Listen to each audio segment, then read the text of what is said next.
Si l'any 2050 la població mundial arribés als 9.600 milions de persones, caldrien 3 planetes per subministrar la demanda de recursos naturals actual. Les llars consumeixen el 29% de l'energia mundial i contribueixen al 21% de les emissions de CO2. Si tothom utilitzés bombetes de baix consum, l'estalvi mundial seria de 120.000 milions de dòlars a l'any. L'ésser humà utilitza gairebé 1/3 de les terres disponibles per proveir-se d'aliments, llavors, fibres, fusta, energia i cobrir les necessitats derivades del creixement de la població.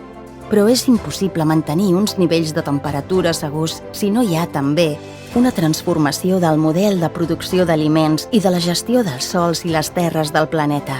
El productor ha de fer més i millors coses amb menys recursos i lluitar contra la degradació i la contaminació per assolir una millor qualitat de vida per a tothom.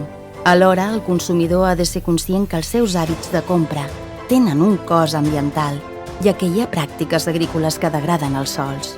Cal informar-se i escollir responsablement a través de l'etiquetatge i les normes d'ús. Què puc fer? Planificar i comprar només allò necessari, productes de proximitat, a granel i usar carmanyoles i recipients reutilitzables, tot deixant de fer servir les bosses de plàstic. Educar la canalla en la responsabilitat de la compra de les llars. La principal fita sindical és incitar a les empreses, especialment a les grans i les transnacionals, a adoptar pràctiques sostenibles,